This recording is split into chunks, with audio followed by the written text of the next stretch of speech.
movies at last. Looks like it, Aunt Mattie. Huh. What, Dad? Hello, son. Well, daughter, how was the moving picture tonight? Lovely. Mice, that's what it was. Just a lot of mice. There wasn't anybody killed in the whole thing. No, well, then I'll stick to these. These don't talk. And that big cluck Norman Maine was in the picture tonight. Never does anything but kiss a lot of girls. Norman Maine is one of the best actors in pictures. You and your movies, that's all you think about. You shouldn't be allowed to go to him at all if you're asking me. Too bad I was so busy in the kitchen. I didn't hear anybody asking you. Hello, Granny. Hello, darling. But of course, no one ever listens to me. They do if they're within 10 miles of you. Gadding around picture shows. House all cluttered up with movie magazines. And the other day, I caught her talking to a horse with a Swedish accent. Now, sis, we're only young once, you know. Ah, Hollywood. You'd better be getting yourself a good husband and stop mooning about Hollywood. Do you know what she wants to do? She wants to go to Hollywood.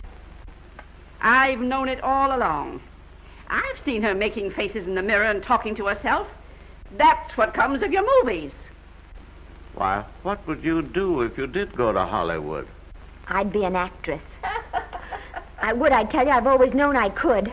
Guys, wouldn't it be wonderful to have a movie star in the family? Oh, Miss Blodgett, may I have your autograph? You may not know it, Alec, but you're practically on your way to bed. Oh, Miss Blodgett, you're my favorite actress. Won't you tell me the secret of your success? Oh, let me alone. I asked her, what's come over you? I'll tell you what's come over her. She's just a silly little girl whose head has been turned by the movies.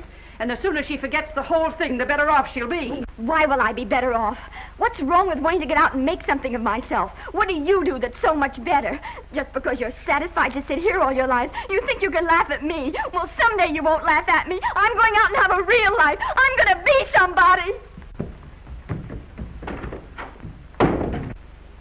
You know, if it was spring, I'd say give her a good dose of sulfur and molasses.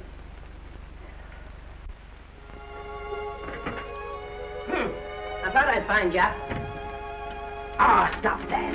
Now, stop crying. That isn't going to do you a bit of good. Oh, I'm crying because Aunt Mattie and Alec make me so mad. Oh, Alec and Aunt Mattie. Fiddlesticks. They're not important. You're the only one that counts. Esther, everyone in this world who has ever dreamed about better things has been laughed at. Don't you know that? Oh, I suppose I do, But there's a difference between dreaming and doing. The dreamers just sit around and moon about how wonderful it would be if only things were different. And the years roll on and they grow old. And by they forget everything, even about their dreams. Oh, I don't want to be like that. I want to be somebody. Oh, yeah. You want to be somebody. But you want it to be easy. Oh, you modern girls give me a pain. When I wanted something better, I came across those plains in a prairie schooner with your grandfather. Oh, everyone laughed at us as they did at all the other pioneers. They said this country would never be anything but a wilderness. We didn't believe that. We were going to make a new country. Besides, we wanted to see our dreams come true. Oh, Granny, it must have been wonderful. It was wonderful. But don't you think for one single minute that it was easy, Esther Blodgett. We burned in summer and we froze in winter. But we kept right on going and we didn't complain because we were doing what we wanted to do. Can you understand that? Yes, I can. Could you do it? Could you do it even if it broke your heart? Because remember, Esther, for every dream of yours you make come true, you'll pay the price in heartbreak. Oh, I know what I'm talking about. You may not believe it, but I was a young girl once. And a very pretty young girl. A lot prettier than you are. And I was in love with your grandfather. And when some Indian devil put a bullet through him, it felt as if it had gone right straight through my heart, too. And I remembered all he taught me.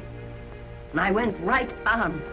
I buried him out there in that wilderness with my own hands. And I went right on that same day. And I kept right on going, even when your mother was born. Oh, Granny, I want to make it worthwhile.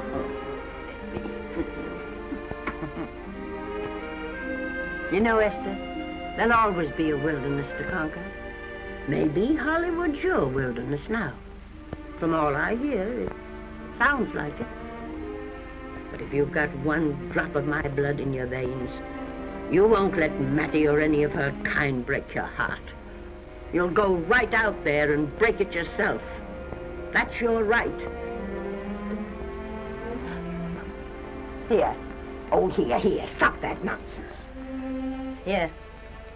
Take this and go to your Hollywood. Oh, I can't take your money. Well, why not? It's your savings. Well, I was only saving up for my funeral. Now I don't think I'm ever going to die. Oh, Granny, how can I ever thank you? By giving me your word of honor that you'll never tell a living soul where you got that money. I promise. Remember, if you do, I'll have you arrested for robbing me.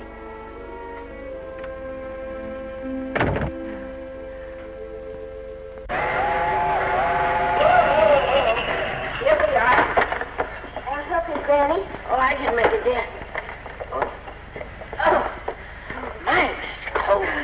I kissed Dad goodbye. Just a little kiss. He didn't even wake up. I bet you didn't try that on your Aunt Mattie. Oh, Aunt Mattie. Think of her face when you tell her. I am thinking about it.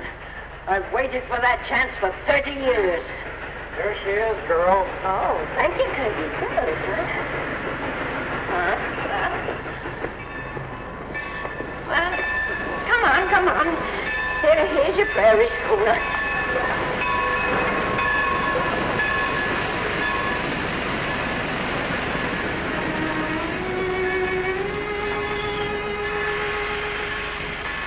All aboard. Oh, Granny. Go on. Goodbye, Granny. Goodbye. I'll be waiting for you in those movie pictures. Don't tell Mattie. You know, my eyes are not as good as they used to be, but my ears are all right. So you remember, talk up good and loud. All aboard. Bye. Bye. Bye, Granny. Bye.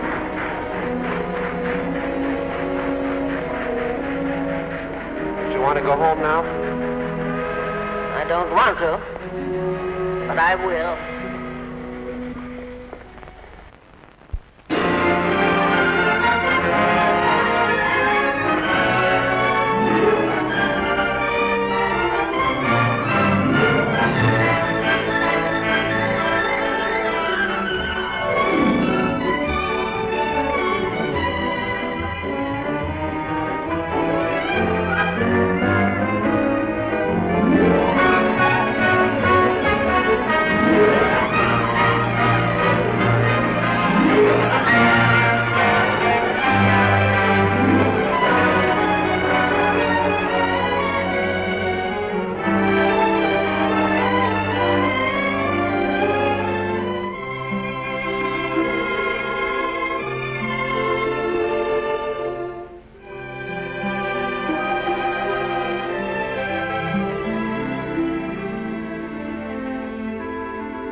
Good afternoon. Day, week, or month?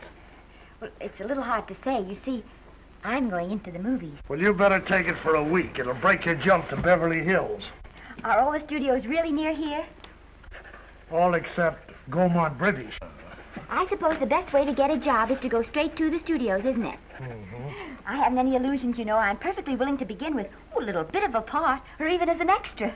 $6, please, in advance. Oh.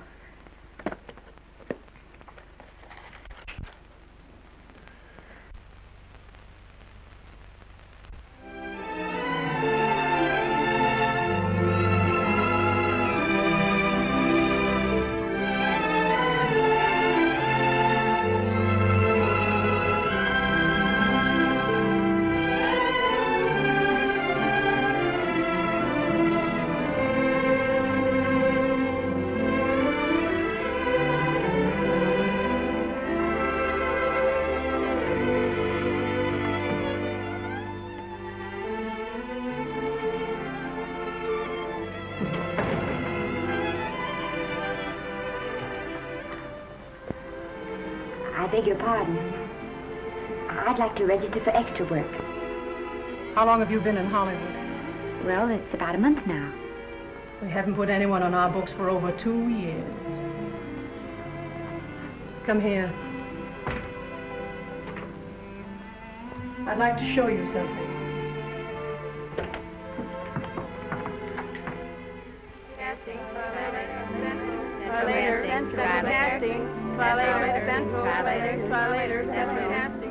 Every time you see one of those little lights flash, it's somebody asking for a job. Every time you hear them say, try later, it means there isn't any job. You can't keep the girls at the switchboard long. They go crazy. Every one of those little lights thought it was going to be a star. You still want to go in the movies?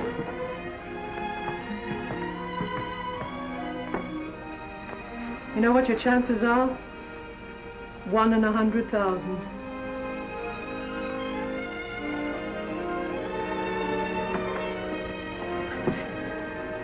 But maybe I'm that one.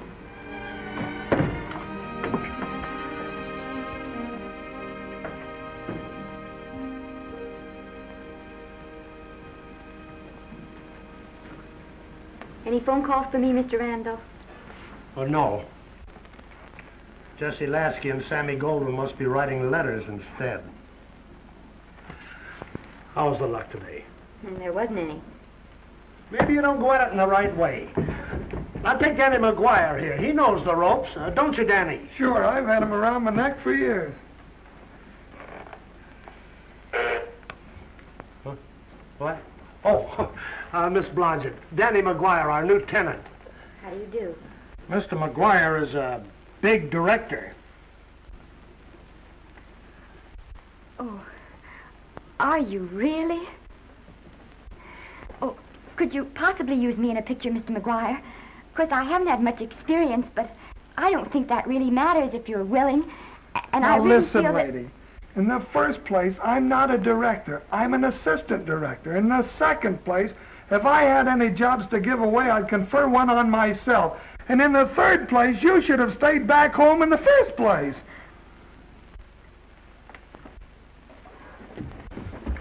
Oh, now look what you've done. Hey, wait a minute. Hey, don't be that way. Don't do that. Gosh, I didn't mean to get tough, but a guy thinks he's being kidded when somebody asks him for a job and he hasn't got one for himself. After all, I'm not a big enough shot to hurt your feelings. I'm sorry. It wasn't just that. It was a lot of things. Looking for a job every day and never getting any nearer to it. I guess I was beginning to get a little scared. I know. Lady, do I know. Well, there's only one thing to do for that feeling when you're tired and sunk and down to your last nickel. Come on and I'll buy you a drink. Well, it's not as bad as down to the last nickel. I've still got $11 left. $11? You're going to buy me a drink. Come on.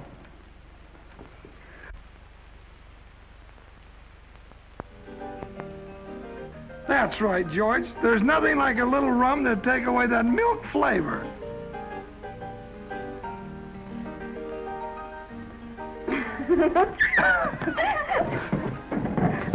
I beg your pardon.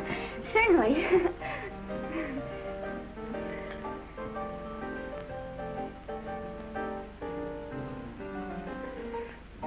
And when I sign my contract, the first thing I'm going to do is see that you direct every picture I'm in. That's my pal. Of course, I'm going to be perfectly nice about it, but I'll just insist. Now, that's the way to talk. Don't let them lick you. Oh, I should say they can't lick me. If they try anything like that, well, I just won't sign. Now, that's right. What have you got to lose? Another one of these and we'll open our own studio.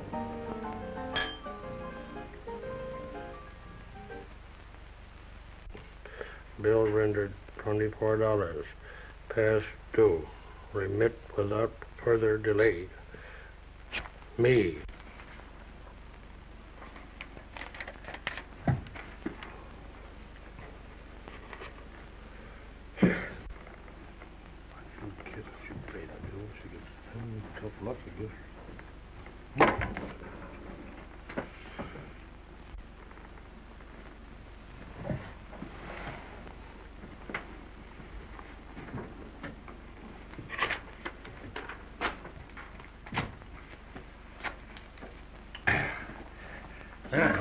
Fifth race.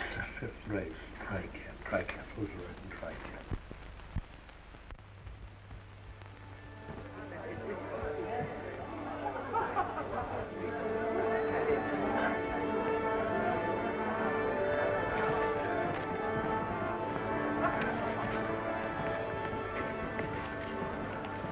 Hey, the program's going to be swell tonight.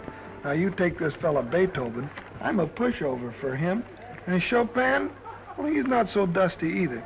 But I kind of wish that once in a while they'd play something you could sort of go out whistling, you know, like blood on the saddle, blood on.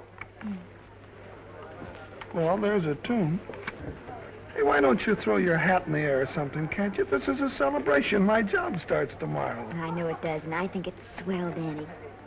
Gee, I wish you were in on it, too. But, oh, no, it would have to be a war picture. One of those big novelty numbers, a war picture without any beautiful women at the front.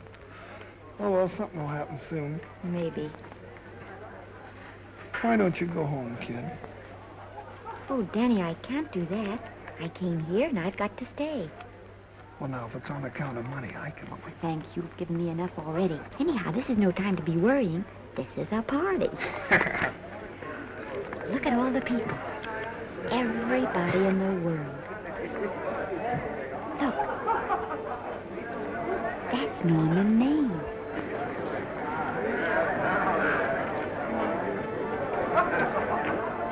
And he seems to have had that one extra cocktail.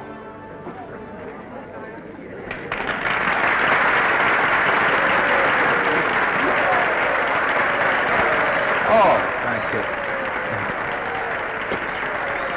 Sit down, you dope. That's for the orchestra leader.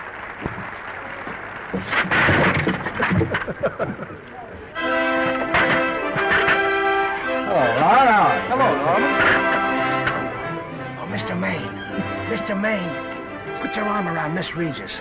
Arnold, this is a Hollywood bowl. Oh, afraid of crowds. Go on, get out of here. What's the matter? You getting too big to bother with photographers? Don't want any pictures taken now. Oh, is that so? Well, supposing I take it anyway. If you do, I'll shove that brownie number 2 of yours down your throat. Thank you, Mr. Mayor. No, stop it! Stop it!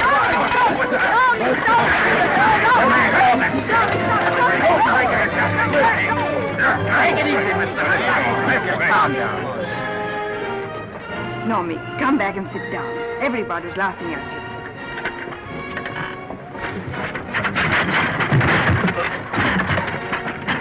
Oh, right. Hi, Norman. Is he always like that? Well, I suppose he has to sleep sometime. Oh, and he's so wonderful on the screen.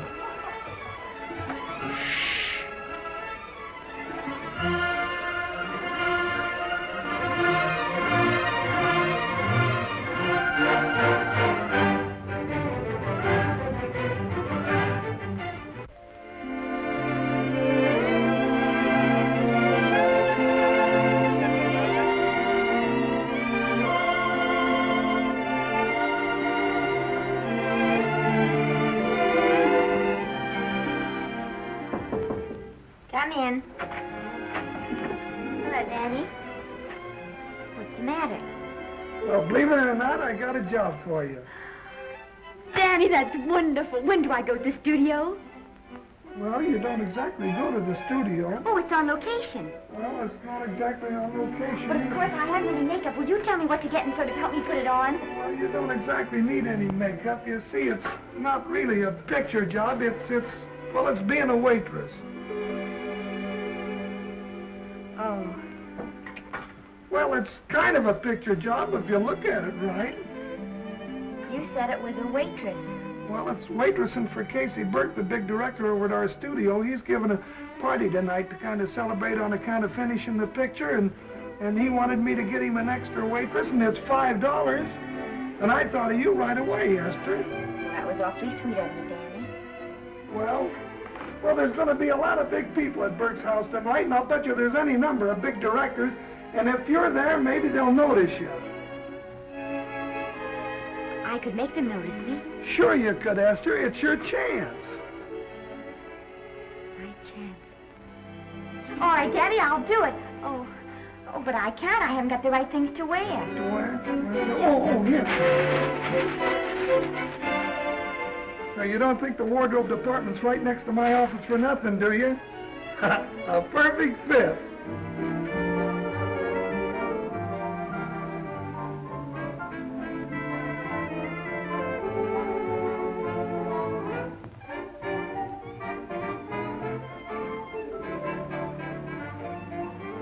Did you get to the preview last night? I did.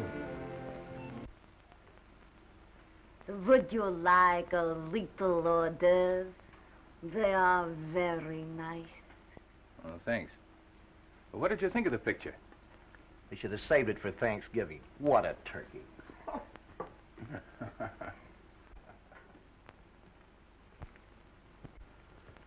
Will you have some hors d'oeuvre? You do like hors d'oeuvre, don't you? I don't think there's anything so enjoyable as hors d'oeuvre before supper, and these are rarely delightful.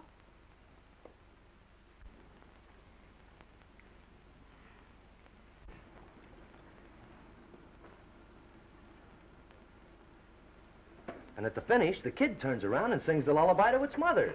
Pardon the big boys, but would you like a little hors d'oeuvre? They say they're the best in town. Don't tell me. I know. Mae West.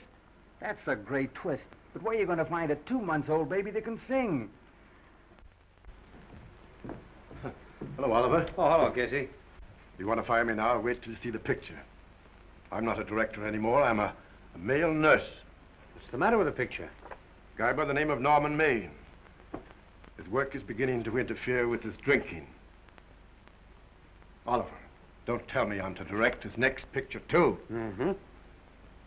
You were my favorite producer. Now, wait a minute. You just go right on with your directing. I'll take care of these stars. I know how to handle them. I had a serious talk with Norman after that Hollywood boat occurrence, and you don't have to worry any more about his behavior. Excuse me, Mr. Niles. Mr. Libby of your publicity department is on the telephone. He says it's most important, sir. It's about Mr. Maine. Thank you. Oh, it's probably just some little thing. Of course, Oliver. I'll turn on the radio and see if they've called out the National Guard yet. Hello, Libby. What's the good word? Mr. Norman Maine, America's Prince Charming, was apprehended driving an ambulance down Wilshire Boulevard with a siren going full blast. He explained he was a tree surgeon on a maternity case. Well, will it be in the papers? No, it won't be in the papers. But that's a nice, expensive hobby of yours, keeping Mr. Maine's informal entertainments out of the public press. Oh, that's fine work, Libby. Try and see that no one gets to Norman. He's probably home sleeping it off. Oliver. Yeah. Why can't you forget those dopes at the studio for one night? Business, business all the time. I don't know what's going to become of you. Norman! Why didn't you call for me? Well, by darling, why didn't I call for you? In case you've forgotten, I was supposed to come here with you. Oh, that's all right. I got here without any trouble. The only reason I don't slap your face. Yes, darling, I know. Hello, John. Oh, hello, man. Well, what's the matter with Oliver? He looks as if he'd had bad news. Hello, Mary. What's the matter, old boy? Maybe I'm wrong. I guess I've been drinking too much lately. Oh, you ought to cut it down. It's bad stuff. Scotch and soda.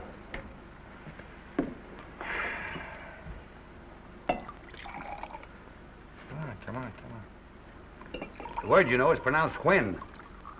Bad dialogue, Oliver. I'd rather not watch this. You know best. Soda. Thank you. Oh. Go ahead and say it. I've got it coming to me. Don't make it tougher on me, Norman. I don't want to stand here and preach, but take a look at my side of it. I'm trying to make pictures with you. I know. Costs are going up and the grosses are going down. No, it isn't that. I've made lots of money with you, and I can afford to take a loss. But I hate to see you going the way of so many others. Why don't you get Lloyd's to insure you against me? You can't get insurance against a man forgetting who he is. You're a great star, Norman, but there's nobody so big that he can afford to have people refuse to work with him. Who doesn't want to work with me? You... Quiet. Listen, I know plenty of people who do. Yes, and so do I. But your real friends can't stand seeing you start to fall apart. What do you mean by that? The first signs are always the same. Not being able to remember your lines. Cameraman struggling to cover your hangovers. And all because you have to have a good time. Every day and every night. Listen, I've warned you for a long time, Okay, Norman. Oliver, you're a swell guy. You won't lose any money on me. I'll promise you that. I'll be ready for the curtains when the time comes. When it does, here's my epitaph. And now I think I'll have a little drink. Scotch and soda.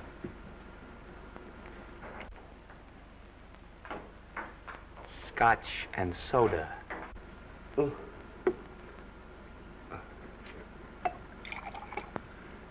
Come on.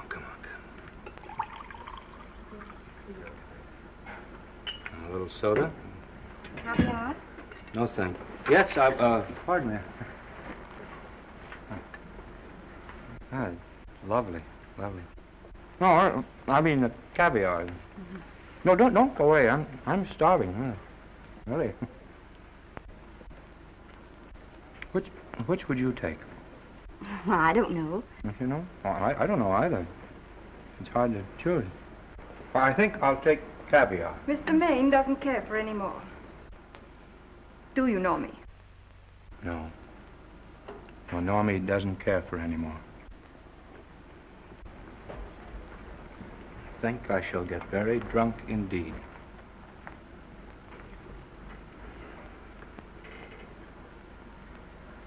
Scotch and soda. Sorry, I have something.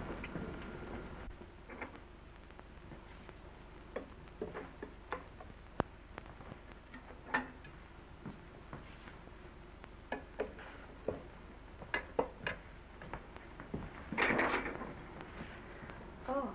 Mind if I help?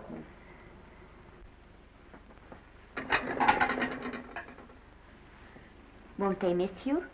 Oh, no. They'll just look under the table, and when they see I'm not there, they'll forget the whole matter. Hey, what's your name? Esther Blodgett. My name's Maine. I know. You do?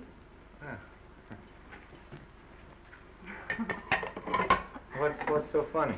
I was just thinking about all your fans and how surprised they'd be to see you here helping me put plates away. Oh, they don't know my finer side.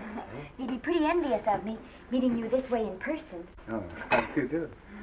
Well, tell me, are you disappointed? Yes. Oh, now you've done it. Oh, never mind that. That makes the room look lived in. Tell me, why are you disappointed? I was sitting behind you at the Hollywood Bowl the night you didn't want to be photographed. Yeah. I'm told I crept into many a heart that night. Oh, I can never explain this. You know, you have very pretty hair. You better get out of here. And a sensitive mouth. And a charming little Precisely why are you here instead of with the rest of the guests? I'm just trying to be helpful. I see. Are you sure there's no other attraction? Well, it might be that my old mania for putting plates away is coming back on me. It's rather odd. I always know where I can find you if there's a pretty girl around. It's not only odd, it's embarrassing. You're being deliberately insulting, Norman. I put up with this long enough. Dear, don't lose your temper. Remember, we must try to keep the voice low. I know you'll excuse us if we go on with our work.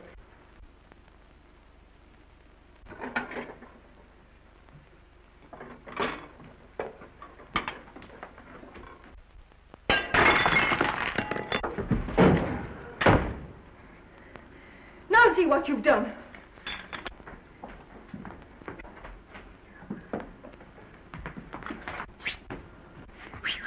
Come here. Help me up. Are you hurt? No more than usual.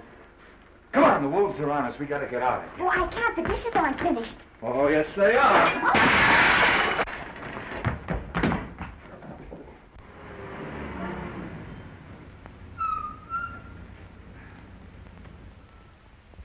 Well, I bet I know what you're going to say now. What? Good night. Good night, and thanks.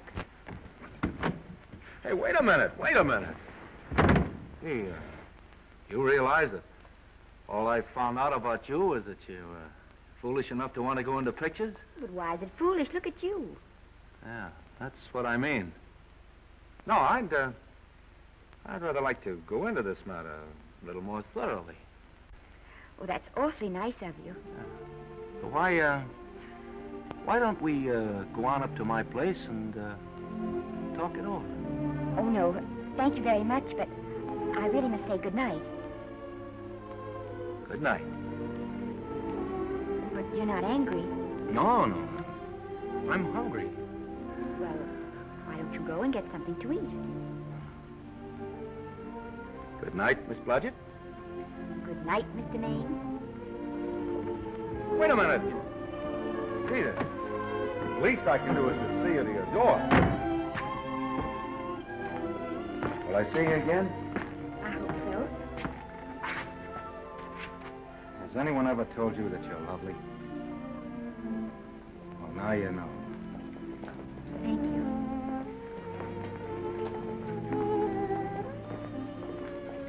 This is hard to say, but I want to say it anyway.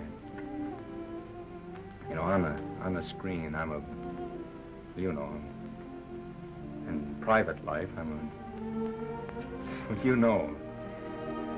But whatever I do, I still respect lovely things. And you're lovely. You understand? Yes, I think I do.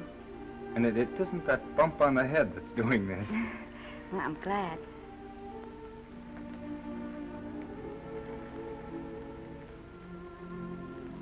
Good night.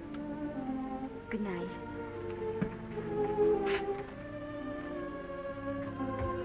Hey! Do you mind if I take just one more look?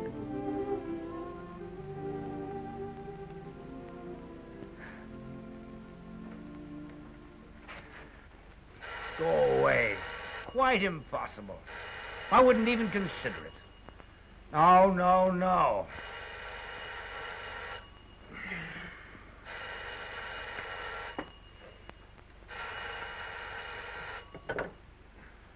Hello? Who is it? Who? Norman?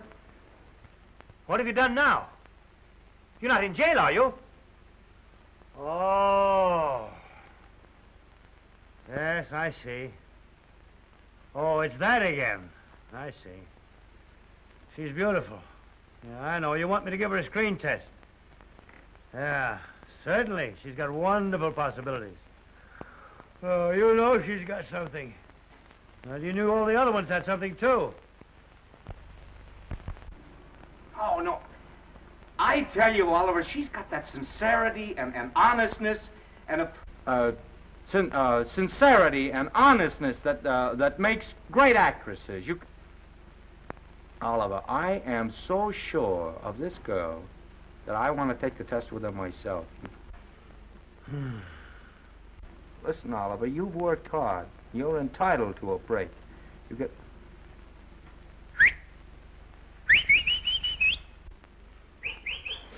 Yes, I heard you. Anything. Yes, sure. Yes. Yeah. Oliver, look, you try to get a little sleep now, old man. Right. All right, boy. Good night. Let's go. Now tell us.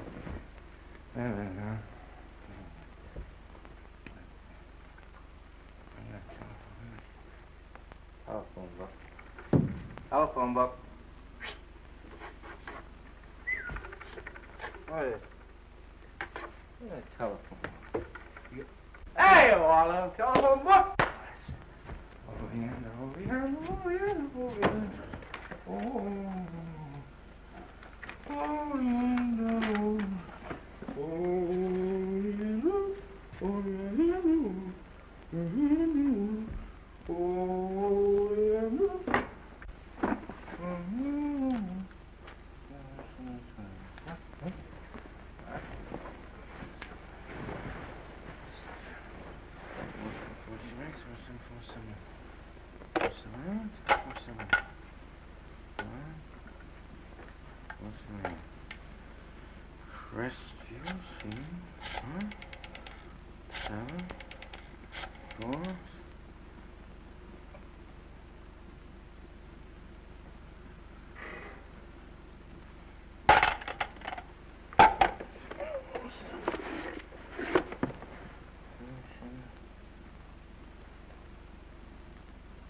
Yes?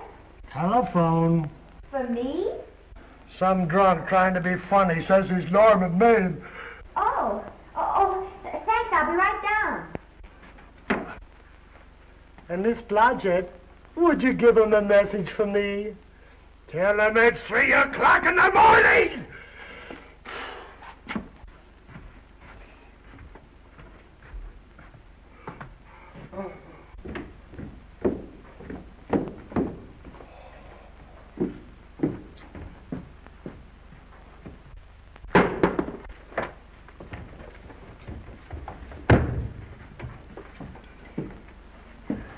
Hello? What?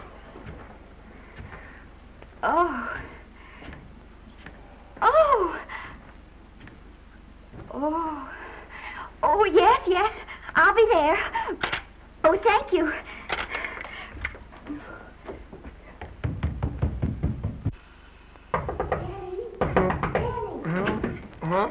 Daddy, what do you think? I'm going to take a test tomorrow, and Norman Main's helping me do it. I'm taking one, too. Garble's assisting me.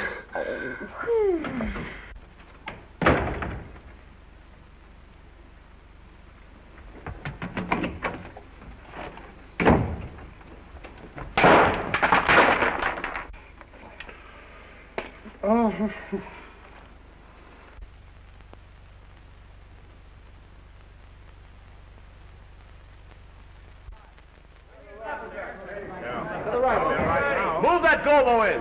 Put a silk on that broad. No, the Yankee. Is this light too hot for you, Haley? Okay, but cut down on your backlight. Put a double on that 90. Bring it down a little. That's it.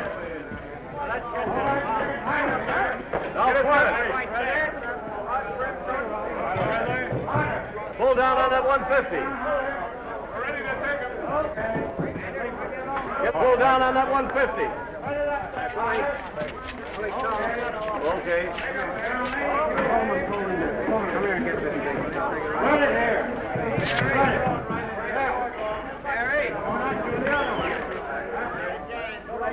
Bring me an apple box. Listen, gentlemen, please, if you don't mind.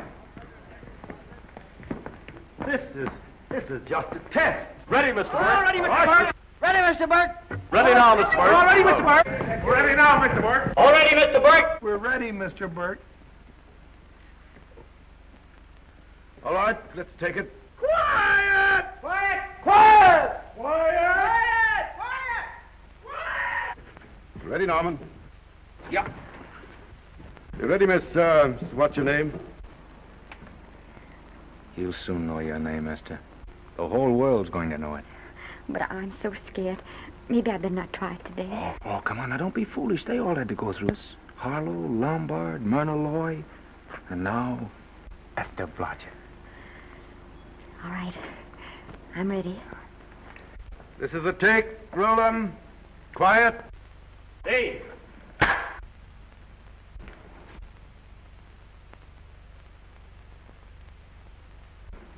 I may as well tell you that my whole organization thinks I've gone a little nuts to sign you. Well, maybe they're right. I've been nuts before. You see, all the experts seem to think that your type is a little mild for present-day taste. But I rather believe that tastes change, like eyebrows. And I think that also, like eyebrows, tastes are going back to the natural. You look like a nice girl. I think I'm going to like you. That's not important. I think the public will like you. That is important. Oh, yes. I see what you mean. I mean, I know it is. Only don't think it's going to be easy. Nothing you really want is ever given away free. You have to pay for it. And usually with your heart. Someone else told me that once. But you still have to work it out for yourself. Oh, well, all this is just a long way of saying, I'm glad you're with us and good luck to you. And now I'm going to turn you over to our demon press agent, Libby. Don't let him frighten you. He has a heart of gold, only harder. And for the love of Pete, learn to close your mouth and keep it closed, even in your love scenes.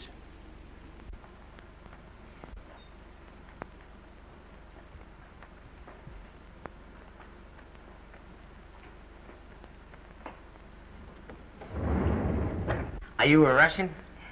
No, I was born in Fillmore, North Dakota. Oh, no. First saw light of day in a mountain cabin, a trapper's hut, high up in the Rockies. Go on. Well, I always wanted to be an actress. Dreamed of footlights as Lonely Kitty. Are you sure there's no Russian in your family? Positive. That's a shame. Well, what does your father do? He's a farmer. Social registerite father. Fed up with hypocrisies of 400, sought wilderness for consolation. There amidst the mountain flowers, he raised another blossom, his lovely little daughter. What's your name? Esther Victoria Blodgett.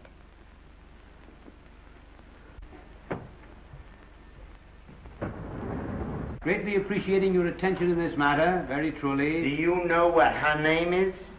Esther Victoria Blodgett. Hey, we'll have to do something about that right away. Esther Victoria Blodgett. Well, that Blodgett's definitely out. Let's see, Esther Victoria, Vicky. How about Vicky? Oh, I think that's terribly cute. Let's see, Vicky. Vicky what? Vicky, pronounced Vicky. See, Esther, Besta, Sesta, Desta, Festa. Oh, that's very pretty. Jester, Hester, Desta, Lester. Vicky Lester. Oh, I like that. Say it. Vicky Lester. Say it again. Vicky Lester. Say it again. Vicky Lester. Say it. Vicky Lester. Say Vicky Lester. Vicky Lester. Vicky Lester. Vicky Lester. Vicky Lester. Flash. Oliver Nile Studio discovers new starlet, a Cinderella of the Rockies. Her name is Vicky Lester. Those who have peeked tell me she couldn't be more divoon. The face of an angel and such natural talents. Her voice is a symphony. Her very walk, they tell me, is enough to drive men mad. Not that way. Get the lead out of your feet. Lift them up.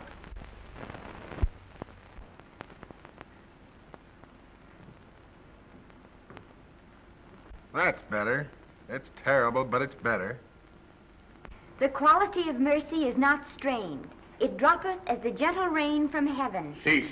Through the mouth, my child, through the mouth. The nose is for smelling roses. Proceed. Does she have to look surprised all the time?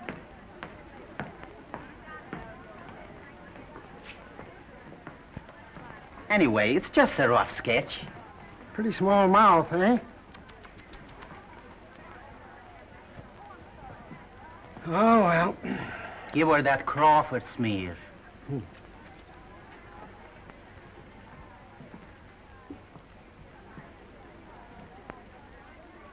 This'll give her that Dietrich. Yeah.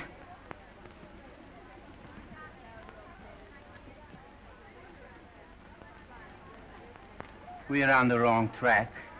She still looks surprised.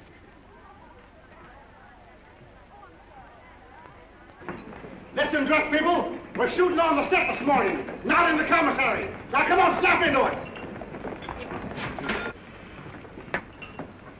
Acme Trucking Company? No, Mr. Smith is not in.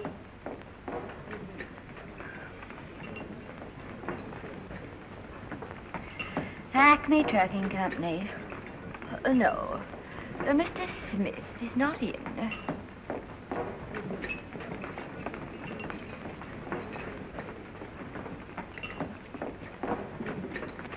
Good morning. What can I bring you, Mr. Maine? That just shows how long you've been here. Mabel, bless you. How soon are you and I going to be married, huh? I don't know. You'll have to ask my mother.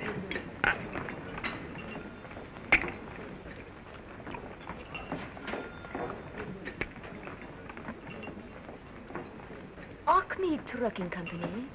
No, Mr. Smythe is not in. Acme Trucking Company? No, Mr. Smith is not in. Acme? No, Smith ain't in.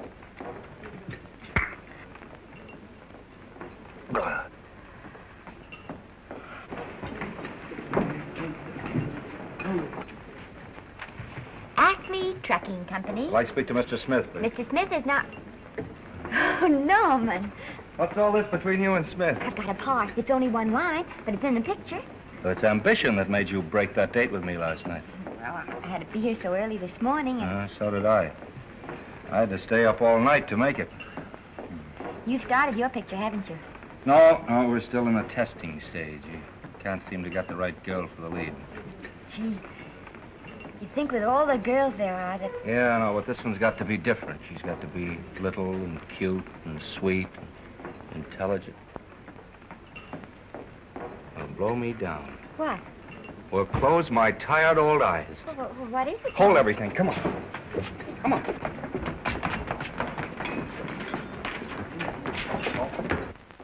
Well, you've been through the whole casting directory. I'll work day and night, Mr. Niles. And I'll work with her, Oliver. And I can be mean or nasty or anything you want, Mr. Niles. If she clicks, Oliver, you've got a star overnight. Okay.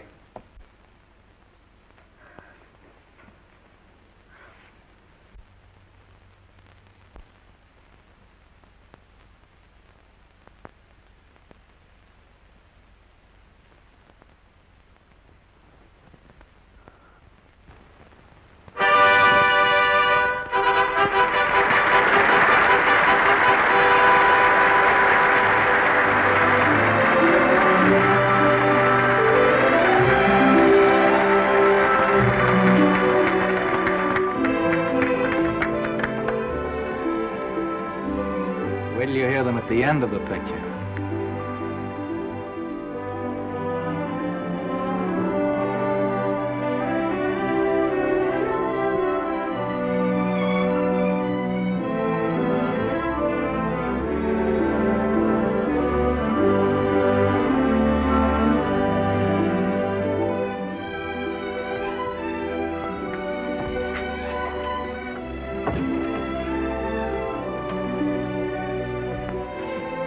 Do you think we were noticed? By no one. They're much too busy playing at croquet. I've loved you all my life. But we only met 2 days ago. That's when my life began.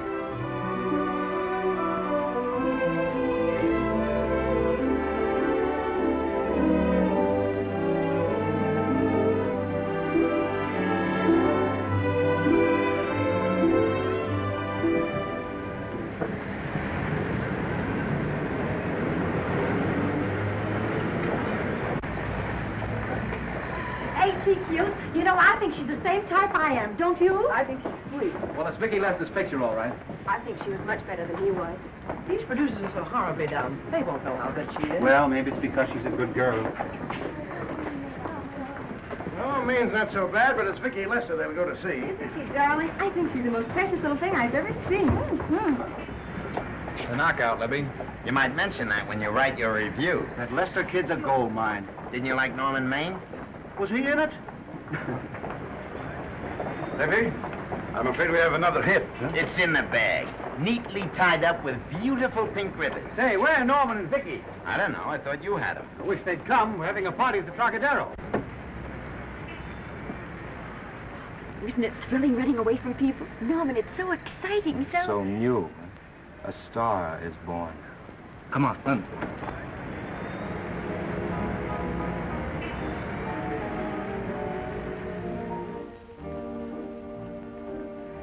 It's wonderful, isn't it? A crazy quilt. Oh. It's a carpet that's spread for you. It's all yours from now on, you know? Come, Esther. You're a success. You'll have everything in the world you want. I hope it'll make you happy. Hasn't it you? But then there was one thing I never had.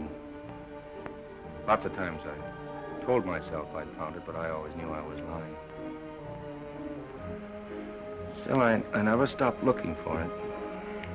Maybe it'll come. Well, I think it has come, Esther. I only wish it weren't too late. Oh, but it's not too late. Oh, you can't throw away your life the way I've thrown away mine and have anything left that's good enough. No. You can. Norman, you can. You mustn't tell me that, Esther. I'm so afraid that I'll believe it.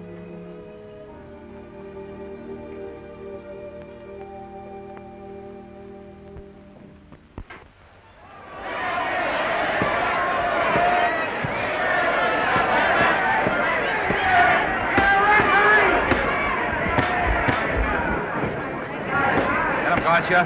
Shoot your right. Swell, isn't it? Lovely. What's gotcha again?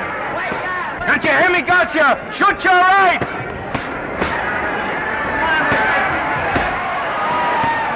Get down. Gotcha got him. Gotcha got him. He did, didn't he? Yeah, but he'll be up, though. You like it? Sure I do. You like me? Sure I do. Oh, that reminds me. Will you marry me? No, thank you. Come on, gotcha. Finish him. Why won't you marry him? Well, you're not dependable. Hey, shoot your right. Throw away your money. Break him up in there. Break him up. Drink so much. Well, suppose I quit drinking. Yes? Come on, gotcha. Shoot the right in there. The right. Suppose I save my money. Yes? There he goes. Let him have it. Suppose I became absolutely dependable on all occasions. Yes?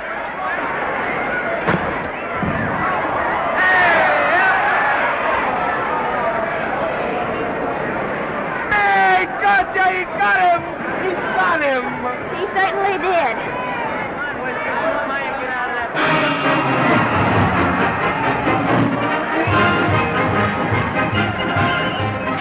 Gee, that's a beautiful fight. Norman. What, dear? Oh, that for me if I said I'd marry you? No, certainly not. I was just supposing.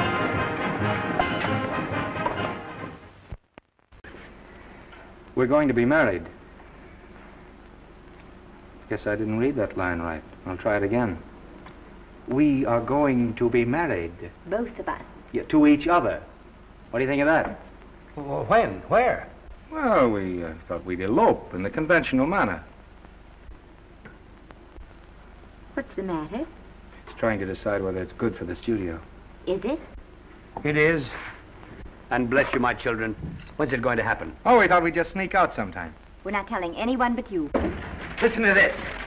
The screen's ideal romance blossomed into breathtaking reality today when Vicki Lester and Norman Maine, America's dream lovers, slipped quietly through the portals of holy matrimony. How does it sound? Horrible. But you see, we're going to elope. Sure you are. It'll be the biggest elopement this town ever saw. We'll get a tie-up with the Army, have you escorted all the way down to Yuma by 20 of their new bombing planes. Is he going with us? Don't you think we can work this thing out better alone? No sense in bothering the happy couple with all the details. I'll see to it that you get a carbon copy of the whole layout. I can hardly wait. I'm sorry, we didn't realize that we were in the way. While you're settling the details, you don't mind if I take this woman out and buy her a ring, do you? Sure, go ahead. We want everything legal.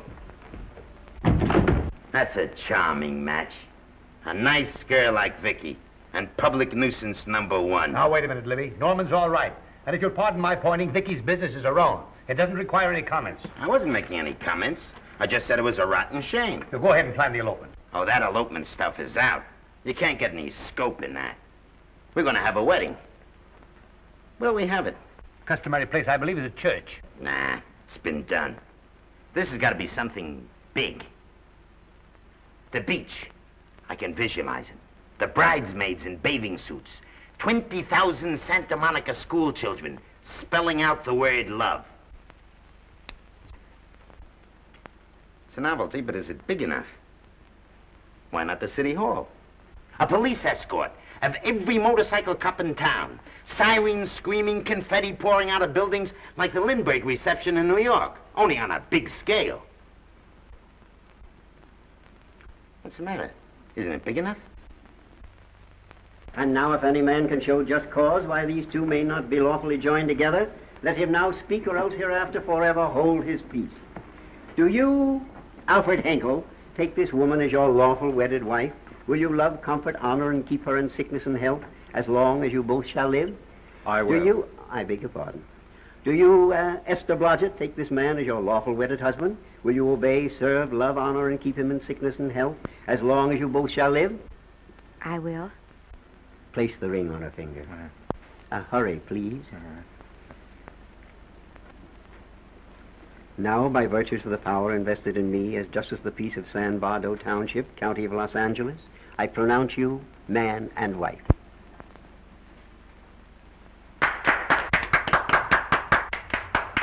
Quiet! And now I must exercise my prerogative of office. I hope you'll be very happy, Mrs. Henkel. Thank you. Thank you, sir. Oh, Thank you Danny. very much. Now, if you'll please sign the license. Oh, yeah. You know, Mrs. Henkel, I can't help but believe I've seen you somewhere before. Oh, really? Well, I believe this is the first time I've ever been in San Bardo.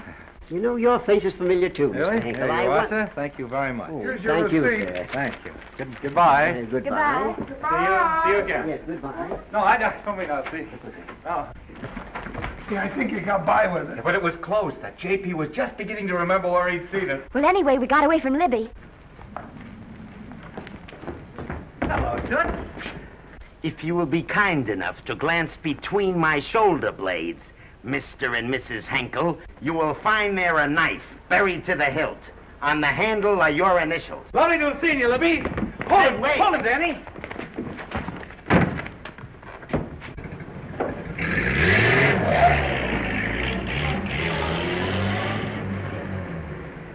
There go a couple of rats I raised from mice. Well, they got a right to get married, haven't they? I haven't got any right to double-cross the public, and I haven't done it yet. Hey! People versus Porky Washington, who is charged with violating Section 600. Young man, you're in contempt of court. Operator, get me the Los Angeles Tribune. I've a good mind to put you under arrest. Wait till I make the score. You wait, too. Tribune, give me the city desk. Johnny, this is Matt Libby. I got a flash for you. Norman Maine and Vicky Lester were married at 2:30 this afternoon. Vicky Lester? Court recess.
Wahoo!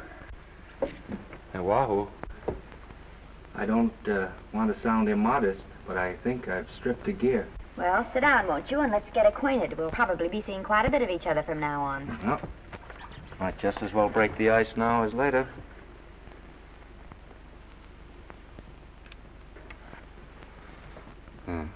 Now we're old friends. Say, have I got time for a shower before dinner? Plenty, if you can find a shower. I never can remember where that thing is. Does it pull out or slide under? Here, I think I can find it. No, it's the linen closet. Here it is. Nice work. Oh, half the time those things are just luck. I'll see if I can disinfect this steak.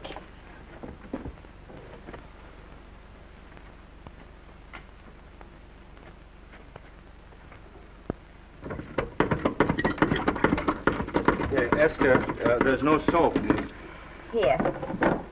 Thank you. Oh, and Esther. Yes, dear? I'll need a washcloth. Oh. How you fixed for cigarettes? And you know I never smoke underwater. Hey, what do I do to make this thing work? Pull that gadget at the top and pray for rain. Well, I can't reach it. I can't get my hands up. If you've gone in there with your arms down, you'll never get your bath. Unless you're a contortionist. Yeah, well, I'm not a contortionist, and don't throw that up to me now. You knew it when you married me. Will you close this door, please?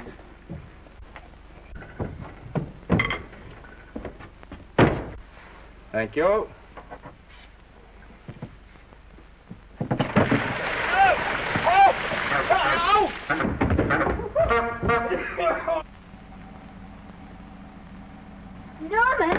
Norman, here comes the car. You got it? Huh? Here, quick. Quick what? Quick, go out and stop them and ask for help. Oh, I'll catch cold. Oh, you'll get warm again. Yeah, don't dear, they'll recognize me. Now, you keep your face down. Go on. There may not be another car for a week. Well,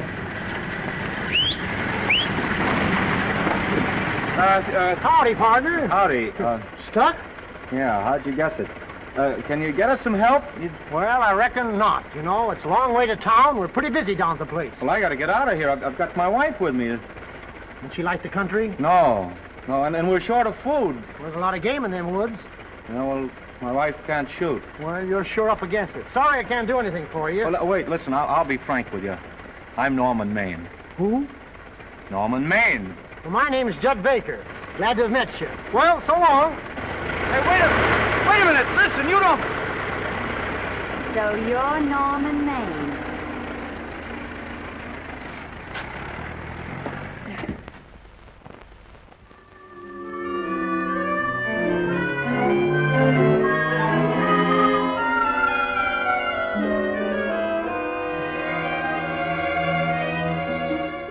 I got my prestige to look out for.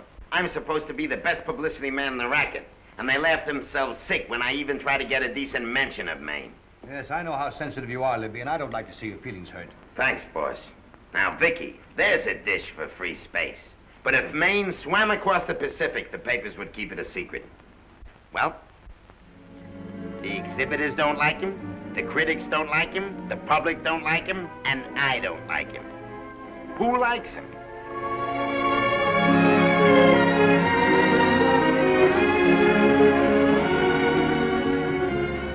Oh, but darling, this is almost too much of a surprise.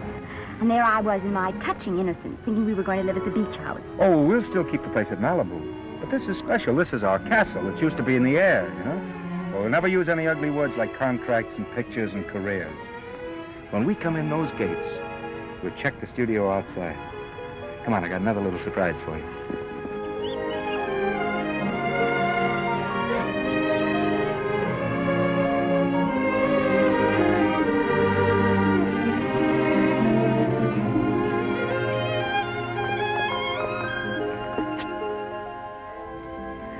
Oh, Norman, it's lovely. So are you lovely. The whole world's lovely. Hey, hold it!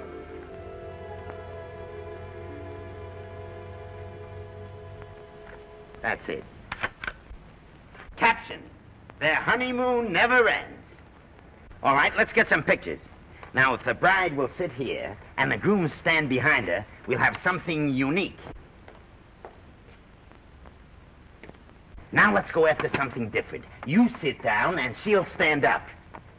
Pretty radical, isn't it? Yeah, but in a nice way. Okay, Otto, fire. Caption, their honeymoon begins anew.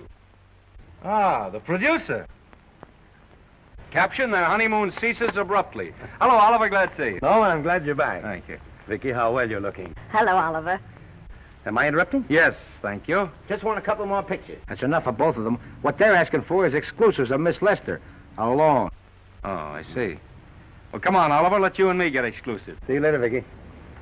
Oh, don't worry, Otto. My camera smashing days are over. They ain't your only days that are over. Oh, hold that, Miss Lester. Gorgeous. Well, Oliver, how's the dividend situation? Very pleasant. I think we'll show $2 million on the next quarter. Oh, God. Smart move of mine to sell my stock, eh? Oh, well, when you need money, you need it. Well, some people save up for just such an event. You know, there's bound to be a rainy day occasionally. Yeah, but as a citizen of California, I've always refused to admit that. Yes, I know, but still it does rain. Well, anyway, you can thank me for some of those dividends of yours. Mm-hmm. Oh, can't you? Oh, sure, sure.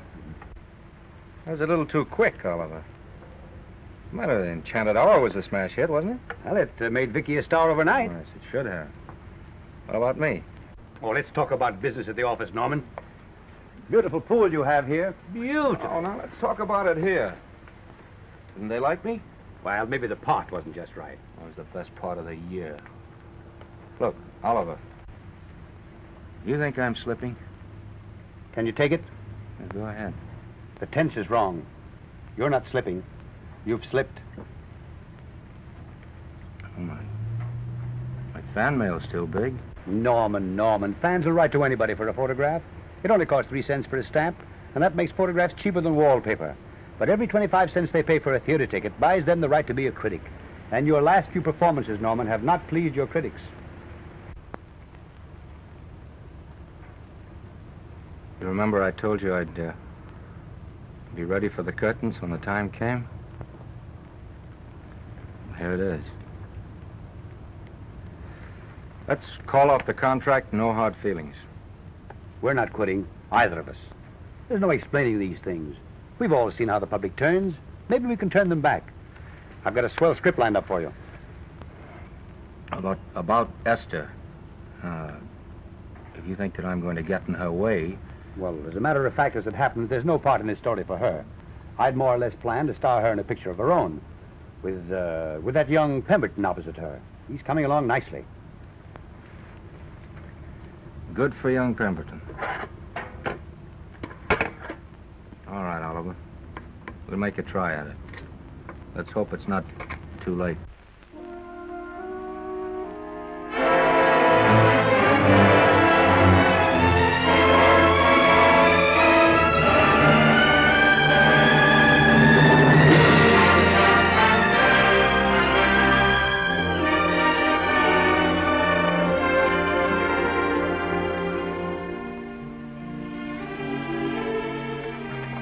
No argument.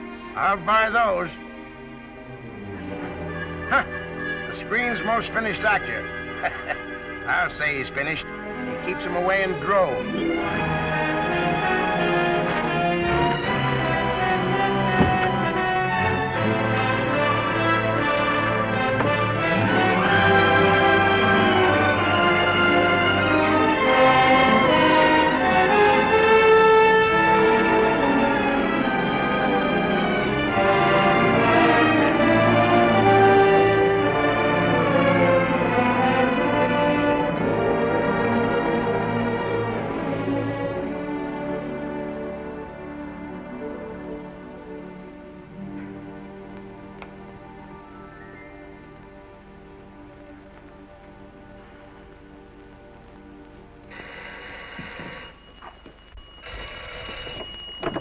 Hello?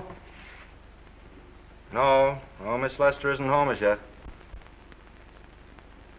No, I'm not the butler. But I can take a message just as well as he can, honest. Oh, is that you, Norman? Swell. Listen, Norman, This is Artie Carver. Hiya, kid. Swell. Say, I hear you're through with Oliver Niles. Is that on the level? Oh, please, Artie. I'm not news anymore. Forget it. Say, what kind of a settlement did you make on your contract? Give me a figure so I can do a story on it. There was no money involved. We just called it quits. Okay, I'll fill in my own figure. Say, by the way, I've been trying to get an interview with Vicky for 2 weeks, but she's always busy.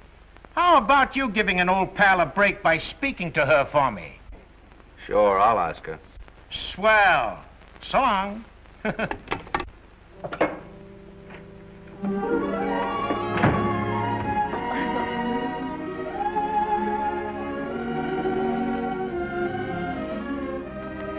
I didn't mean to be late, darling, but Casey wanted All me... right.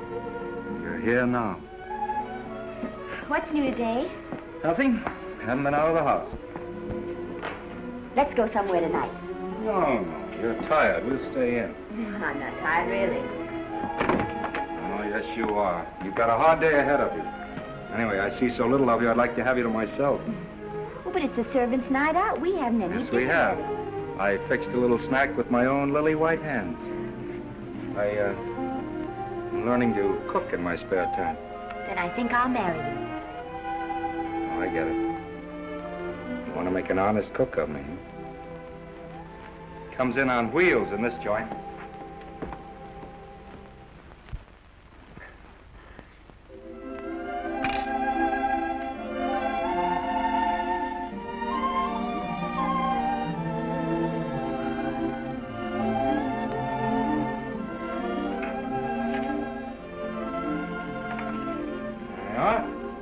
How's it look? Wonderful. Huh? That's what I thought. Now then, don't be formal, just pitch in.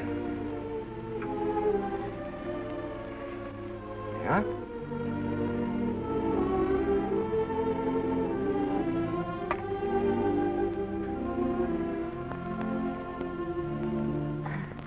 I'm afraid my mouth's not quite big enough. I'll measure it next time and make them to size. A little hard to lift, too. In fact, I think I'll take those measurements right now.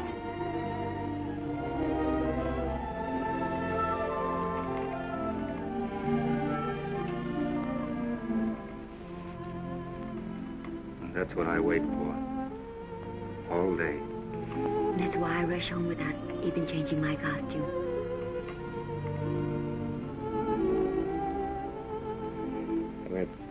We're forgetting that we're hungry. Would you like a sandwich? Thank you. I still have a little work on this one.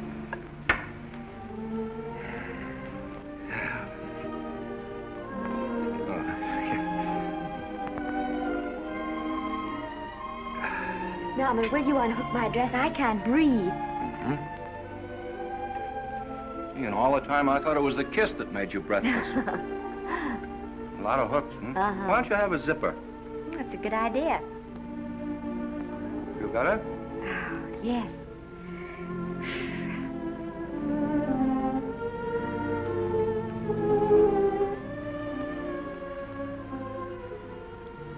Don't look now, but I think that guy on your left is in love with you. I hope so.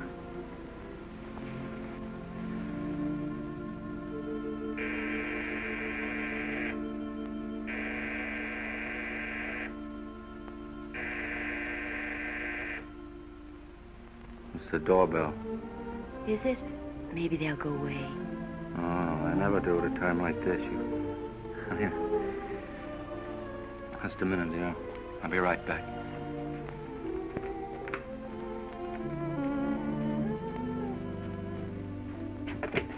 Does Vicky Lester live here? Yes. I got a package for her. I'll sign for it. Who are you? I'm her husband. Oh, sure. Sign right here, Mr. Lester.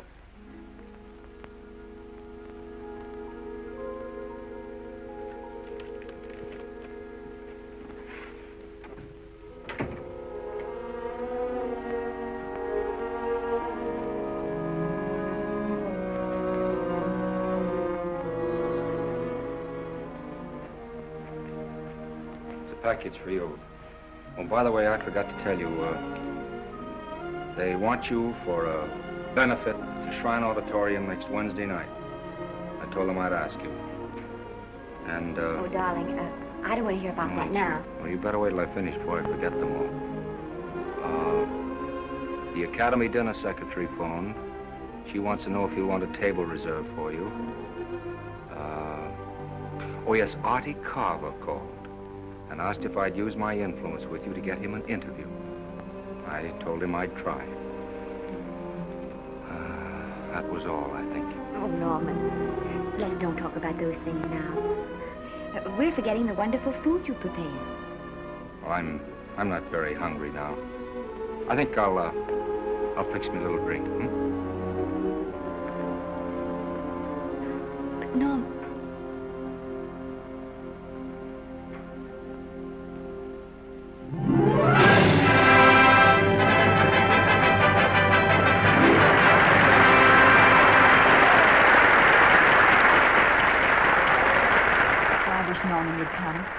Stop worrying. And think how nice that statuette is going to look on your mantelpiece. Do you suppose anything's happened to him? But of course not. He's just been held up in traffic. You think about that statuette. And now we arrive at the climax of the annual dinner of the Academy of Motion Picture Arts and Sciences, the highest award within our power to bestow. We have already applauded with our hearts as well as our hands, while awards have been given those gentlemen who during the past year have rendered distinguished service to the motion picture industry. We now pay honor to the ladies, or rather to one lady. We offer to her the Academy Award for the finest performance of the past year. She has already had the world's acclaim, but this is the tribute of her fellow workers, the men and women of this industry. It is not only my pleasure, but my privilege to present this award to the actress who created the unforgettable Anna in Dream Without End, Miss Vicki Lester.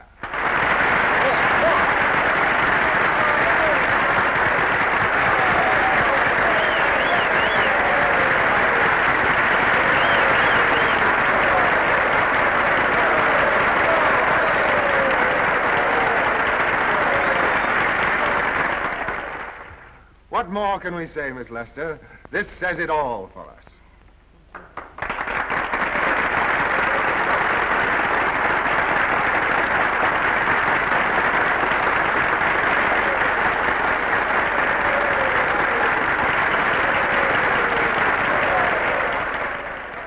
Ladies and gentlemen, when something like this happens to you, and you try to tell how you feel about it, you find that out of all the words in the world, there are only two that really mean anything. Thank you. All I can do is to say them to you from my heart. All I can do is to keep on saying them. Hey, that's fine. Oh, this thing. That's a very pretty speech, my dear. Very pretty. You said the right thing. I want to be the very first one to congratulate you on that valuable little piece of bric-a-brac. Now I want to make a speech. Gentlemen of the Academy and fellow suckers, I got one of those once for a best performance. They don't mean a thing. People get them every year. What I want's a special award, something nobody else can get. I want a statue for the worst performance of the year. In fact, I want 3 statues for the 3 worst performances of the year, because I've earned them. And every single one of you that saw those last masterpieces of mine knows that I've earned them. Libby, start the music. What I'm here to find out is, do I get them or do I get them? Now answer yes or no.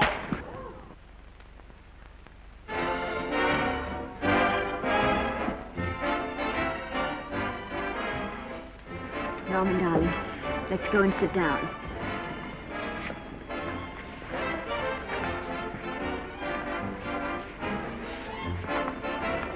Come on, Norman, sit to that. Glad to see you, Norman. Hello, Norman.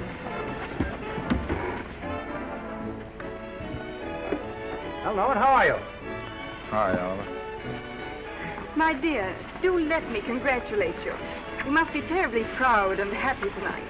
Thank you.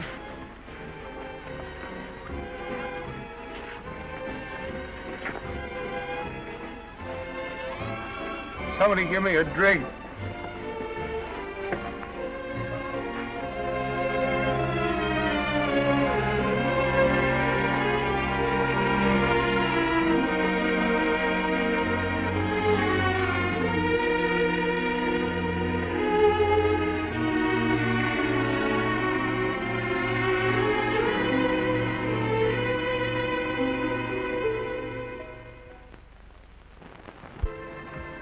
Oliver, it's nice of you to come to my dressing room. Vicky, how are you? I've missed you. Everyone's missed you. Have a nice trip. Well, a 3-month tour of the theater circuit scarcely comes under the head of pleasure. But the way they're screaming for your pictures all over the country.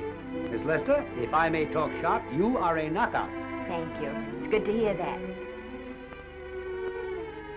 You've been crying. A little. How's Norman?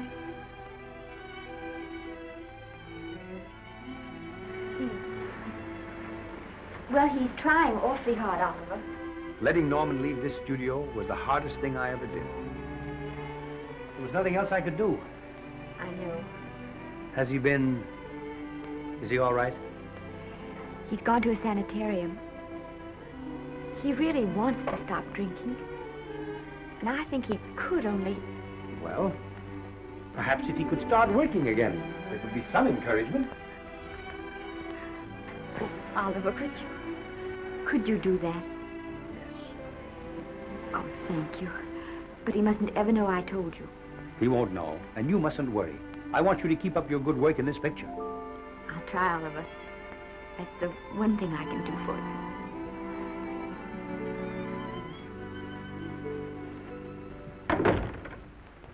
If you'll just sit here, Mr. Niles, I'll have Mr. Maine brought down. Thank you. Brought down.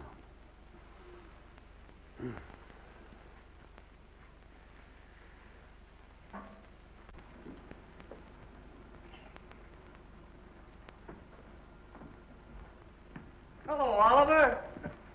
Welcome to Liberty Hall. Hello, Norman. Well, no, Mr. Niles isn't slipping me a case of scotch, Cuddles. This is just a handshake. This is Cuddles, Oliver, my social secretary. We go everywhere together. How are you feeling, Norman? Fine. Getting along remarkably well, Cuddles tells me. He says you ought to see some of the boys. Let's sit down. Yeah. Cuddles, we really don't need you. Touching, isn't it? Can't bear to have me out of his sight. Are you comfortable here, Norman? Comfortable. It's positively luxurious. They even have iron bars in the windows to keep out the draft. How much longer are you going to be here? Oh, well, I'm really cured now. I'm just staying on for an extra week or two to get in good shape, you know. After all, there's no particular hurry to return to the cameras. That's what I wanted to talk to you about. I've got a script with a fine part for you in it. Gee, Oliver, that's great. That's great. Who plays opposite me? Well, it is not exactly the lead. Young Pemberton's doing that. But I tell you frankly, I consider your part better than the lead. Oh, I see. It's better than the lead. Well, of course, it isn't terribly long. But it's one of those parts that makes an impression on you. They'll be thinking about you all through the picture. Mm-hmm. Well, the thing is, Oliver, I'm pretty well set at another studio. I'm not at liberty at the moment to tell you which one. You know yourself how those things are. Of course. But it's a big picture. He's one of the biggest of the year. Mm-hmm. And the part. Every actor in Hollywood would give his teeth to play it. Mm-hmm. Well, that's fine, Norman. Naturally, that will tie you up for a while. But we won't get to this picture for some time. And perhaps, if you want to consider it for later on, well, I'll tell you, Oliver, you'd better not count on me. See, I've got several pictures lined up after this one. Then they're talking to me about England. You know, they're doing some very interesting things over there, you know. Mm-hmm. Hey. What is it, Cuddle? Speak right out. We all love you. Your dinner. Oh, yeah, we dine at 5:30 here. Makes the nights longer. Well, goodbye, Norman. I'm glad to see you getting along so well. I'll be out in no time. I'll have to introduce myself all over to a lot of people. They won't know me when I'm not drinking. Goodbye. Bye, Norman. Thanks for dropping in. That's fine. Yeah. Well, Cuddles? Alone at last, eh?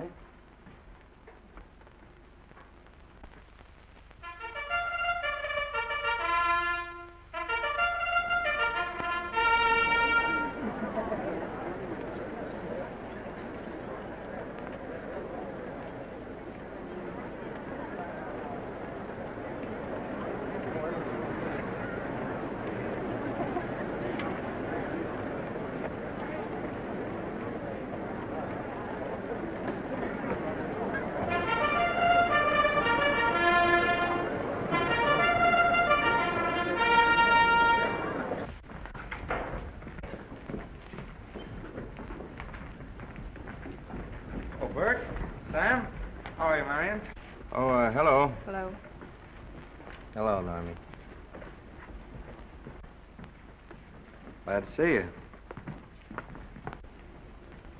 How I hate to run into these has-beens. They give me the creeps. Me too. He was good while he had it. And he had it quite a while. Hello. Hello, Mr. Maine. I haven't seen you in a long time. Oh, I've been resting. Ginger ale, please. Ginger ale and what? Ginger ale and ginger ale. A new leaf? A whole new book. Thank you. Scotch straight. Hello, Libby. Why, it's Mr. America of yesteryear. Do they let you wander about now without a keeper? Oh, sure. I'm a trustee now. Didn't expect to find you at Santa Anita. What do they do with the actors while you're away? Oh, they cut them into slices and fry them with eggs.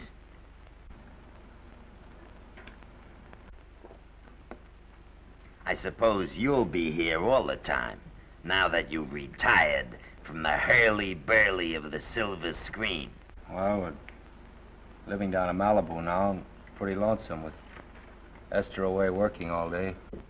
Well, I wouldn't squawk about that if I were you. It's nice to have somebody in the family making a living. Oh, wait a minute, Louie.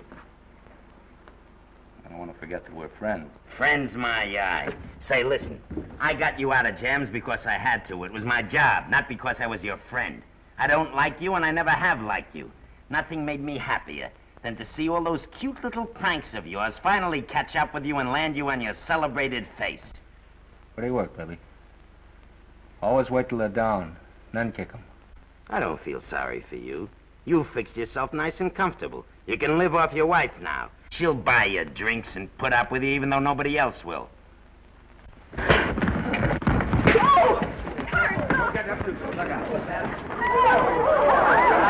he's just we're drunk again. Yeah, come on, drunk. Hey, wait a minute. Come on outside for you, wise guy. I'm Norman Maine. Well, that's not my fault. Oh, don't bother to toss him out.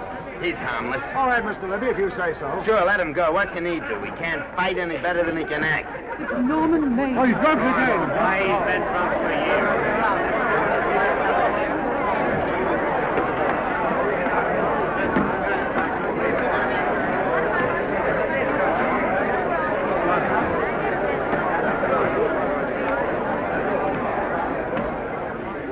Give me a scotch. Double. Leave the bottle here.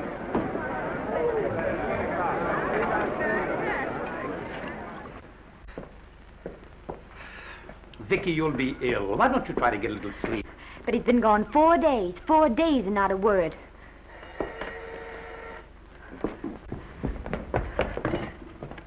Oliver, I can't. I just can't. Hello? No, this is Oliver Niles speaking. What? Where? Thank you. What is it? Nothing. Oliver, tell me.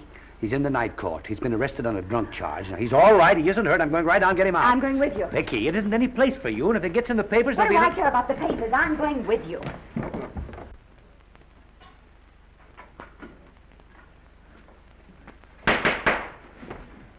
Division 30, Municipal Court, County Los Angeles, now in session. The Honorable Judge J. Barris presiding. Be seated, please. Were you able to do anything? Judge wouldn't even see me. Ready, Your Honor.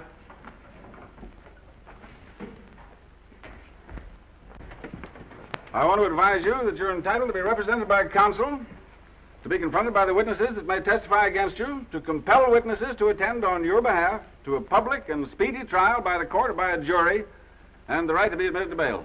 Call the first 5. Gregory, Bales, Kane, Rodriguez, Johnson. Come on, boys, step in. Go ahead. Move along. William Gregory. Yes. Plain drunk, picked up at 5th in town. Asleep in the gutter. 14 similar offenses in the past 6 months. Still at it, Gregory. How do you plead? I don't feel so good. I didn't ask you how you feel. I asked you how you plead. Guilty, I guess. When did you get out the last time? That was just before Christmas. Well, I'm sorry you'll have to miss New Year's, but you'll be out in time for Washington's birthday, 60 days. Milton Rails. Plain drunk, picked up on Brooklyn Avenue, given treatment at receiving hospital, then removed to jail. How old are you, Rails? 17, sir. Did you take a good look at those men in the cell with you last night? Yes, sir. And have you taken a good look at yourself this morning? No, sir. I suggest that you do. $5 or 2 days. Sentence suspended. Oh, Judge, Alfred Henkel, more commonly known as Norman Maine. Drunk and disorderly. Cracked car into tree at Sunset and Coronado. Evidently been drinking for days. Resisted arrest and injured one of the arresting officers. How do you plead? Guilty. You're Norman Maine, the actor, aren't you? You come pretty low, haven't you? There isn't a man here who's had the advantages you've had. Look what you've done with them. You're nothing but an irresponsible drunk, driving about the streets with the power to inflict death or injury on innocent people. I think we'd better deny you that power for a while. 90 days in the city jail. Please wait.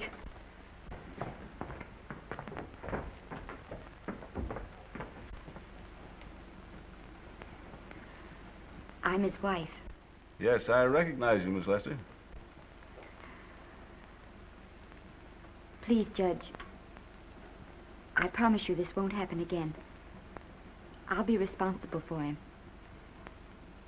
If you just won't send him there. You realize that this man, when drunk, is obviously a menace to public safety? And you realize, too, Miss Lester, the responsibility you'll be assuming to this court and to the Commonwealth? I do. Sentence suspended. Prisoner remanded to custody wife. Thank you. You can get him at the jail entrance, madam. Jose Rodriguez. Plain drunk, picked up at 1st and Main, 2nd offense. How do you plead? I think I'm guilty, Your Honor. 60 days.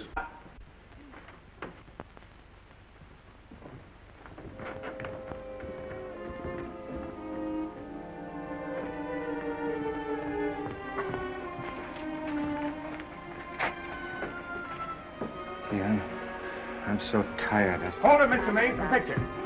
Oh, no. What about a statement for the press? Oh, no, please.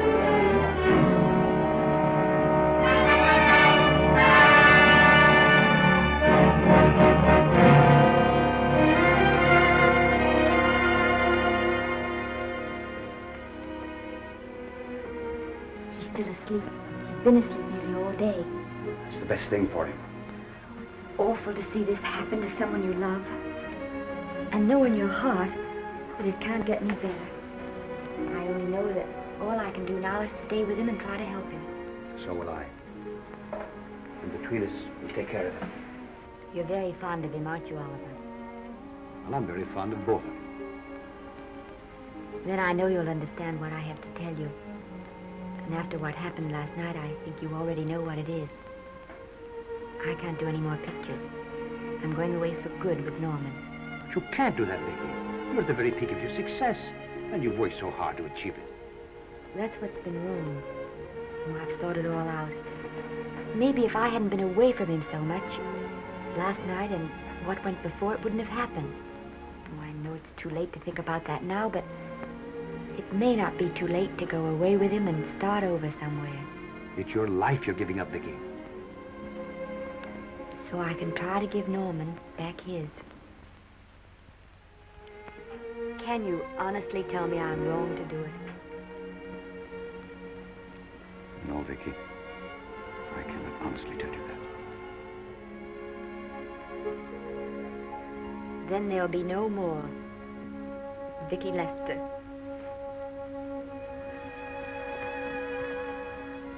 Come on, walk to the door with me.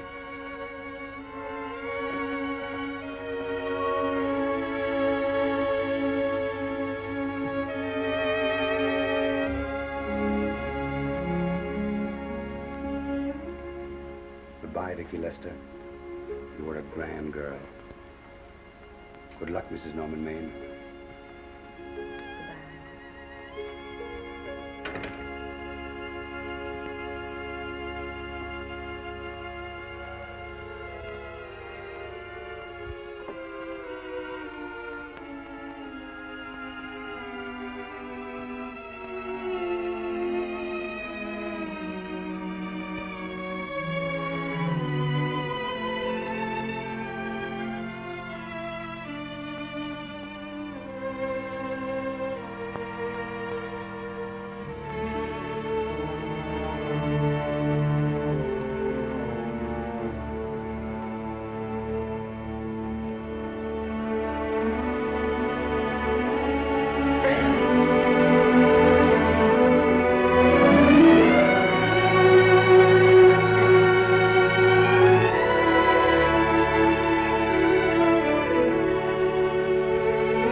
Darling,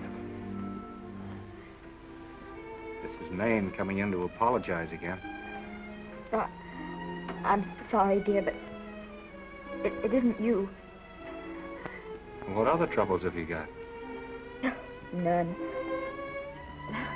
I was just playing a scene with myself. Now look, I'm just coming out of the jitters and you're just going into them. This is a swell household. Isn't it? I'll tell you what we'll do.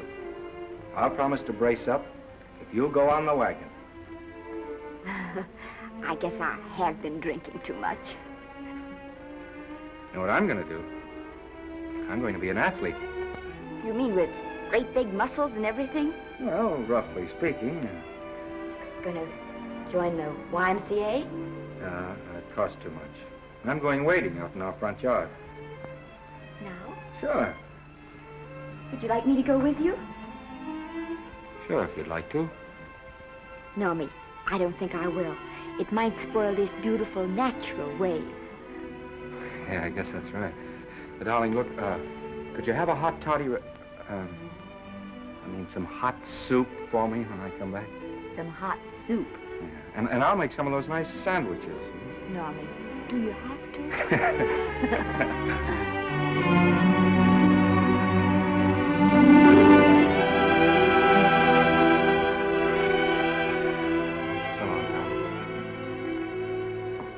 Now, don't stay in too long.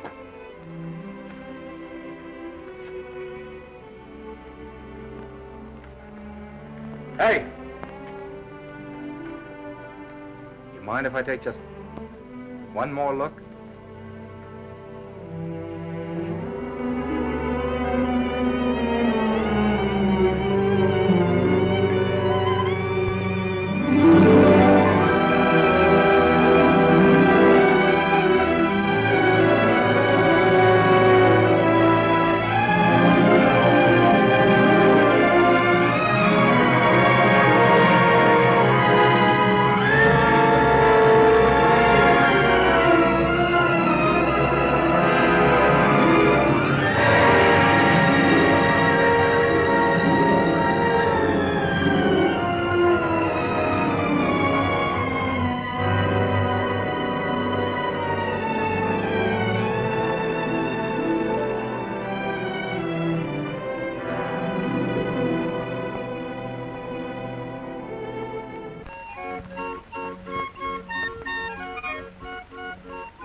first drink of water he had in 20 years.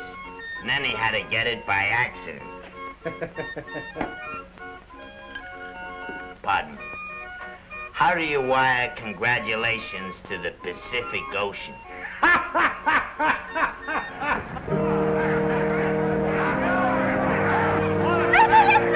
Oh, you can't see her face! Hello, Vicky.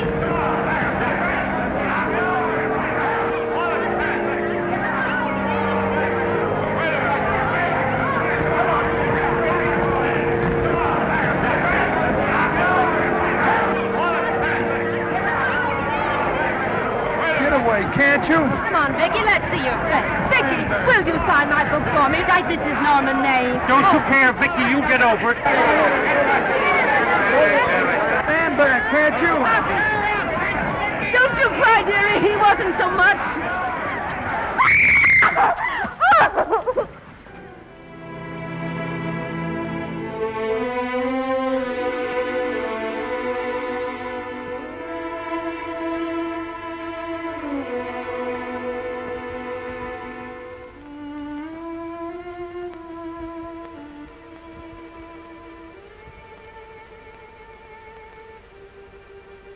Do you mind if I take just one more look?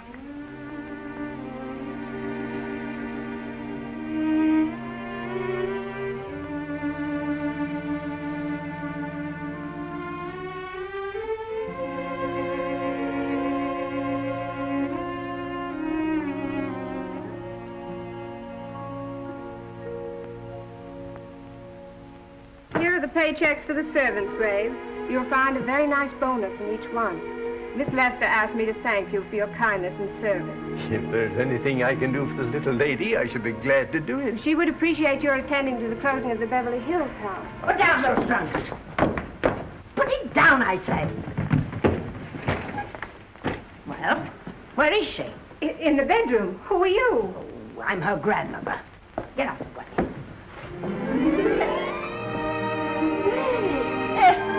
Granny, darling. Oh, I'm so glad to see you. What made you come? Oh, I know when I'm needed. Now get out of here. Go on, get out of here, all of you. I want to talk to my granddaughter alone. I came just as quickly as I could. But I'm going home. I sent you a wire yesterday.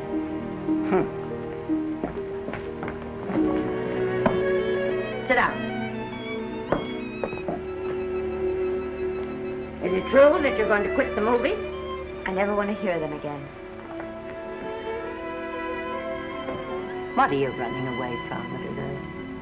I'm not running away. It's just that I can't go on. My heart isn't in it anymore.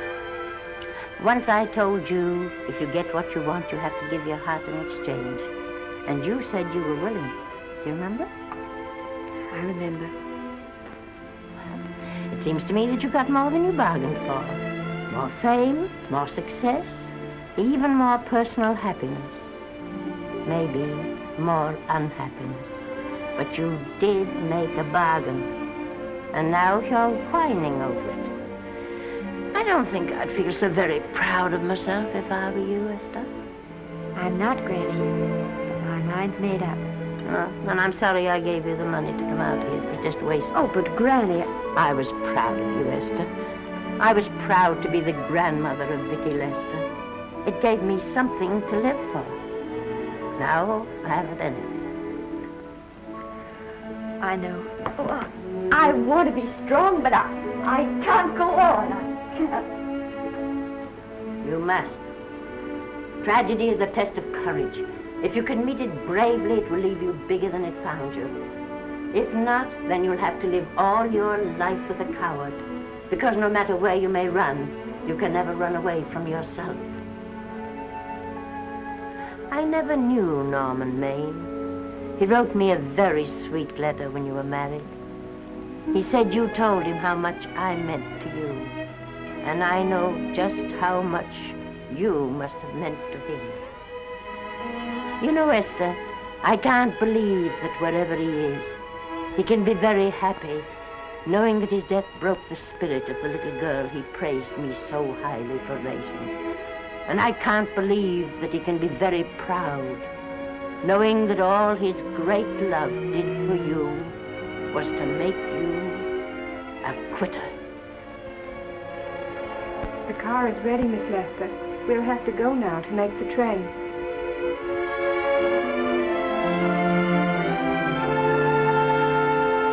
Put the car back in the garage.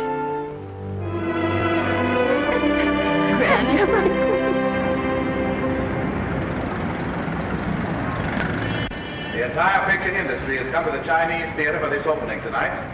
It has come to pay tribute to a great star on her long-awaited return to the screen in what has been called her greatest performance. It has come to pay tribute to the girl herself. The girl who has won the heart of Hollywood. The girl who has won the heart of the world. Miss Vicki Lester. And if I'm not mistaken, Miss Lester's car has just driven up. Yes, it is she.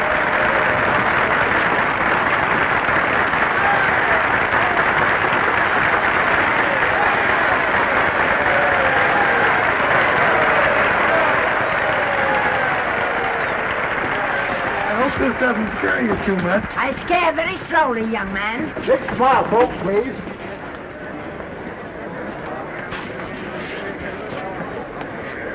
They'll have your mug, I mean your face, plastered across half the papers in the country tomorrow. How do I look? Oh, you look swell. You're a liar, but I like you. And here's Miss Lester's grandmother. Won't you say a few words to the radio audience, please? Say something, Letty. You know, we've got a thing like that back home where they all listen in on, but we call it a party line. Won't you say something, please? They're listening. Maybe some of you people listening in dream about coming to Hollywood. And maybe some of you get pretty discouraged. Well, when you do, you just think about me. It took me over 60 years to get here, but here I am. And here I mean to stay. Thank you very much.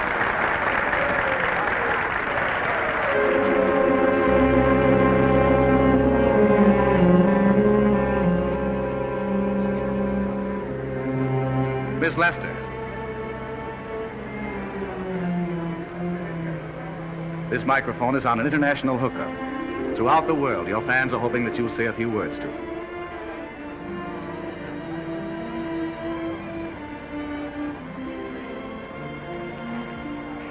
Hello, everybody. This is Mrs. Norman Maine.